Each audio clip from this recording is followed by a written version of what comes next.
On a cold night in January 1936, deep in the mountains of southern Italy, Padre Pio suddenly fell to his knees in his small cell.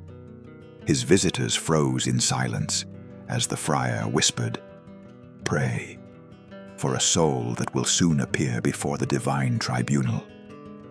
Moments later, he rose and asked them quietly, "Do you know for whom you have prayed?" They shook their heads. Padre Pio answered, "For the King of England." What no one knew was that, at that very same hour, thousands of miles away, King George V was breathing his last breath in London. There had been no warning, no illness in the news, and yet Padre Pio had felt it. The humble friar from Italy was interceding for the soul of a king who had broken from the church centuries earlier. This remarkable event is recorded in Bernard Ruffin's biography, Padre Pio, The True Story, one of the most detailed accounts ever written about the saint of the stigmata. Before we continue this extraordinary story of divine mercy that crosses kingdoms and centuries, make sure to subscribe to the channel so you don't miss the next stories of Padre Pio and the hidden wonders of grace. It was the night of January 20th, 1936.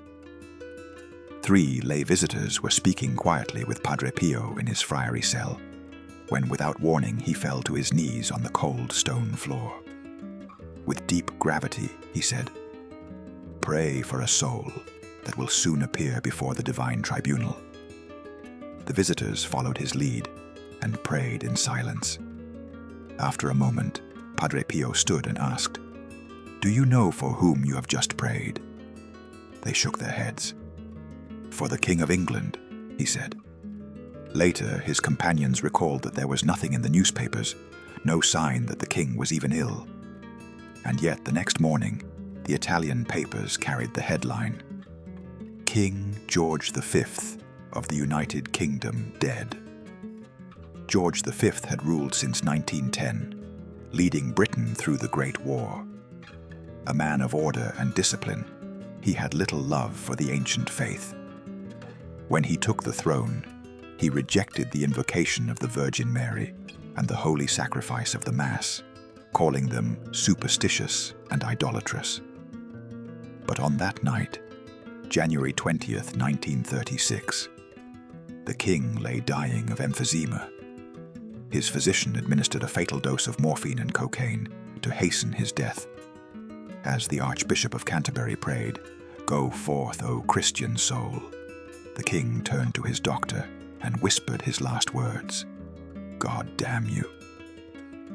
Then he died.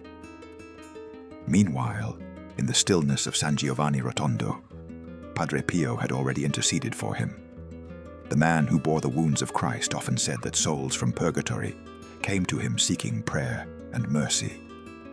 He prayed for them all, peasants and kings, sinners and saints alike. For in his heart, every soul was a child of God in need of redemption. England had long separated itself from the Church, torn away by the ambition of King Henry VIII, who placed himself as head of a new national church. Centuries later, the island remained distant from Rome. Yet that night, heaven bridged the distance, because the love that burned in Padre Pio's heart was not limited by borders, creeds, or crowns.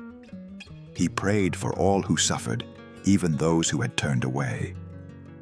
For in every sinner, he saw the same thing Christ saw from the cross, a soul worth saving.